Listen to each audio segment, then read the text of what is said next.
How's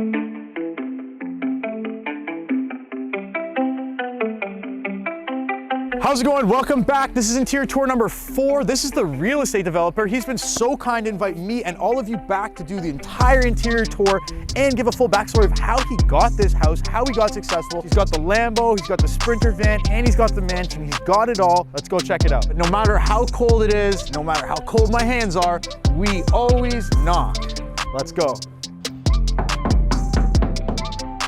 Hello. Bro, how you doing? I'm good. Thank you so much for inviting me back. Seriously, wow. Come on in. Let's get started. I'll show you around. Okay.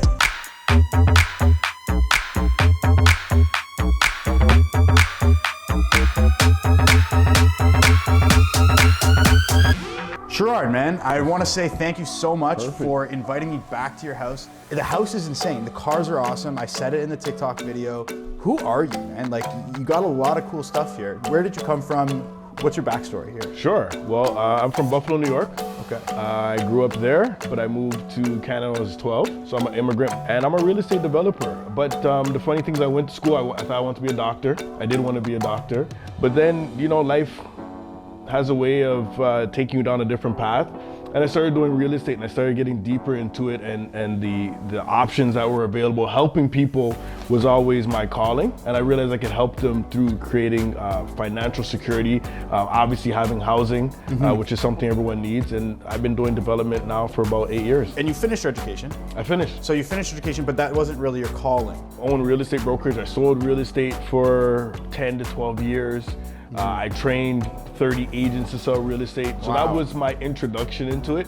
I just went down that direction, and it's been going very well. Good. Well, it looks like it has. It's been going very well. Okay. It's a childhood dream, so me being able to realize that dream and get the vehicle was one of those watershed moments for me. So it really just reminds me of why I'm doing it. And plus, when I drive around the neighborhood, I really want to inspire the other youth, knowing they can get what they want out of life too. So you're from the States originally. What's your ethnicity like? Sure. But beyond the States?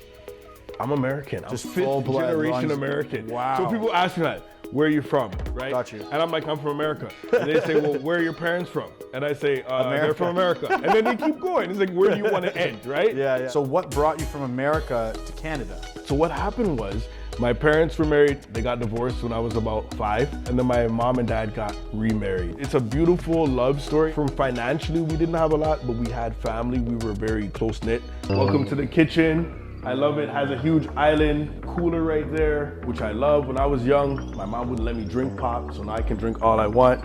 We've got the Sub-Zero Wolf, a huge stove. We make a lot of big meals here. We love to entertain. I mean, pre-COVID, right now it's been pretty sad. And my favorite thing is the huge fridge you could like fit in here. It's beautiful. I don't know what's inside, so let's just keep that closed, but everything is perfect. So kitchen, it's the heart of the home. It's where everyone comes together. So it's very important to me. This kind of unites everybody. What's the hardest thing you've ever had to overcome in your life to get you here today? Well, there's 2 things that happened, but one of them obviously was going through my parents' divorce and moving to a new country. 9/11 was actually my first week of school. That particular year, I didn't finish. I had already completed my undergrad, but I was supposed to do this so I could ease into medical school, and I didn't. It was just, at that time I felt I needed to be in a comfortable and familiar environment. So I left, I came back home, and that's kind of when I embarked on my journey into real estate. This is the dining room. Great space. People always come over. Thanksgiving dinner. We normally do 2 Thanksgivings here. I'm American, so we do the American and Canadian one. We got the great wallpaper. I don't drink, but you wouldn't be able to tell that from what I have here. What are the 4 things you're most proud of with your home and maybe the cars too? What's 4 things you like the most? The number 1 thing is the heated driveway. I have a heated driveway. What? Yeah, you didn't see it today because oh my God. The driveway's heated. So Yeah. it's amazing because I remember the amount of time my dad, that's it. He was like, come on son, let's go out. I'm like, it's 2 feet of snow, Dad. Can't we call somebody? He's like, no, I'm not gonna pay $20. This is when it was $20 for someone to shovel your driveway. Let's go down to the basement. We call it the subterranean. My son chose that name. Welcome to the movie theater. Again, great space. One of my favorite places in the house. Look at these couches. You can't go wrong here. I love to use the movie theater and go down there and watch sporting events and just connect with people. Cool. Tell me about the gym. You showed me the gym. Oh yeah, I showed it to you. That was probably the first time I seen it in a while.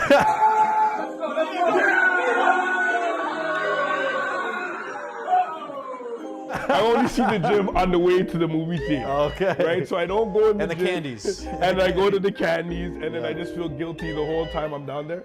If you come around here, this is the barber shop. This is where my barber, Chris Cuts, keeps me clean, looking like I'm 25 years old. So we sit in here and we just hang out, we talk. We call this the place of truth. Welcome to the podcast room. My good friend Daniel King, Twee Estate. This is where they film. I'm the executive producer on there. It's called the M2M Podcast. You know what, Short? I would have rather you not put marble in here and not put granite and actually charge me $15,000 less rather than charging me $15,000 more for something that I don't really see the value in. Great space. Hopefully we're gonna have you on as a guest and you could tell us about your meteoric rise to fame. The arcade room, there's a high score up on the top there. Is that your high score?